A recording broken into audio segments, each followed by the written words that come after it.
habeenada ka tilmaanaya kulankii sida gaarka isha loogu hayay ciidamadii qaaradda cajabeed ka socday oo championiskii World Cup-ka waa moondiyaalka inamadii xafidsanaaye markani is hortaagay amankaag iyo taariikh cusubna iyo dhulgariir habeenkani la mahadiyo oo la soo dhaweeyo ayaa lagu sigtay balse haddii Lionel Messi joogo iyo canaasiirta taango ku abtirsataa taasi waa mid aad ku abtirsan karto kaliya marka siriga la afuufo inaad taasi mahadiso Todnes Valatacione ya Argentina balse Cape Verde de Sole Espechle Messi Romero Biden gagabiye mooyaane waxaa tiin rag dhaafay eheya Lionel waa midka rikoodhka qaatay kulankani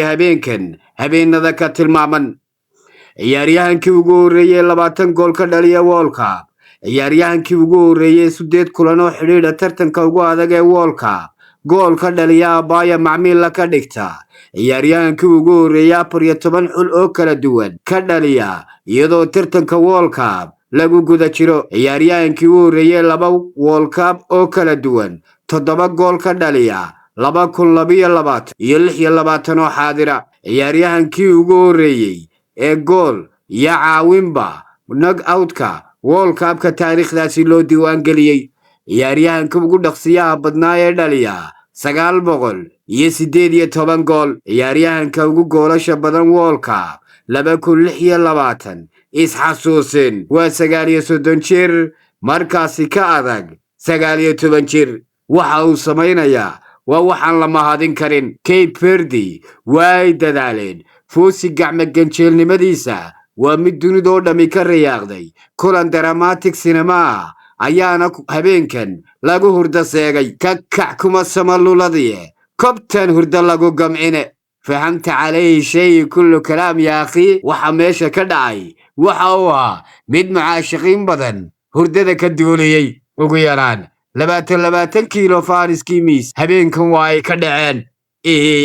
alla muxuu kulan ahaa alla maxaa indhuhu ay la raacayeen 120 daqiiqo oo ka adag 60 daqiiqo haddaba kulanka aan si gaar ah isu dul taagno 22 isku doo ay samaysay Argentina 10 ayay ku aadisay halka Cape Verde ay ka samaysay 16 shan ku aadisay kubadaysashada 460 waa Argentina halka ay 30 ka tahay Cape Verde 849 baas oo Argentina samaysay 797 ayay teembada la heleen halka 467 baas oo ay sameeyeen inamada qaaradda cajabeed 408 ayay dhamaystireen taakalada Argentina xalaal bay u ahayd in sharafta taanga ay u dhintaan 22 ayay sameeyeen halka ay 19 ka samaysay Cape Verde fawlisku waa haldheeri oo waa 13 iyo 12 korreyaashu waa garbasiban oo waa 8 ninkii seexda ciidibi dhalay kulanku kulamo waa uu ka tilmaanaa waxa dhagoobay kulankani hadalkii ahaa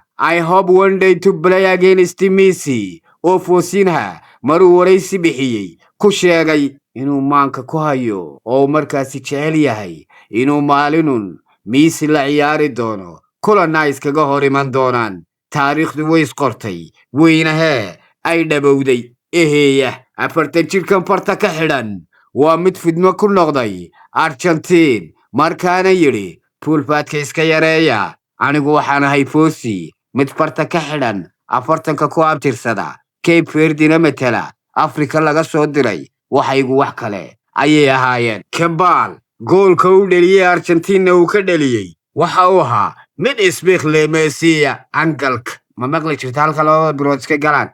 ninkii Martinez ahaa ee Manchester dheeraaya reer taagay Argentina isagoo xaadira ayaa halka dhinaca laga soo wareejay markaas loogu shubay maca Messi baa amankaagay Chanisku waxa uu ahaa kaabal isagana inuu habeenkan jacaylkiisa dhunkasho ugu hadiyadeeyay goolkaas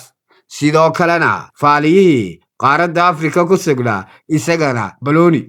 ayaa afka loogu shubay iska hadlow inay garre mar hore kuugu tooste markan kuugu toosimayso annagu waxaan ay reer tango ya isagana habeenkan waxa uu ahaaday mid aan mahadin Fosi aan mar kale ku noqono 7 safe ayuu sameeyay kulankii Spain halka uu 8 badbaadinood uu sameeyay kulankan Argentina waa mid kay ka liqi weyday ilaa waa markana inuu gaarsiiyo xaadirku ahaa marka habeenkii habeenada ka tilmaanaa markaad haysato manjagaabyo dadaalaya, manjagaabyo iyagu halgamaya, manjagaabyo dhiigga u daadinaya, manjagaabyo dhuuxa u shubaya. Tango waxaa tahay mid ku raaxaysta ugu dambayn libinta oo habeenkani ku lada eheya la kala guranog, la kala goosanog, laguna kala guulayso. xaajadu markay halkan joogto, Lionel Messi iyo asxaabtiisa jabhadda waxay ahaadeen kuwa Cape Verde ay hurdada ka kicisay. waxaynu xasuusanaa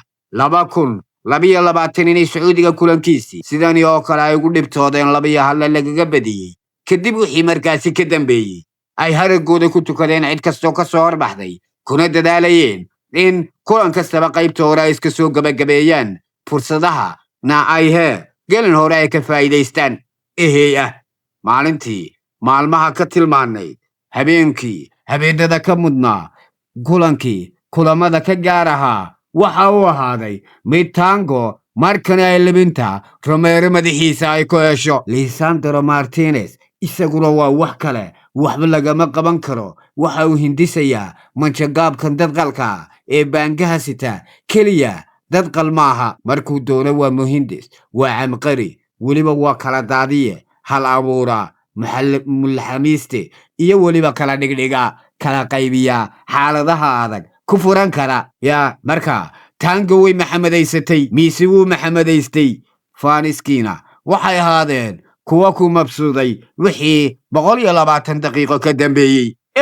balse waxaa la ismudan yahay kulanka waxaanay ballan rasmiya ka qabsadeen waa Masar iyo Maxamed Saalax. xubintu waa kariskiya kala aadintii. anigu waxaan ahay Maxamed Tirig. midda xigta intaynu ku kulmi doonno inta ka horraysa yaan lagu karsanaha isballaqin. sida ayaa amaana Allah.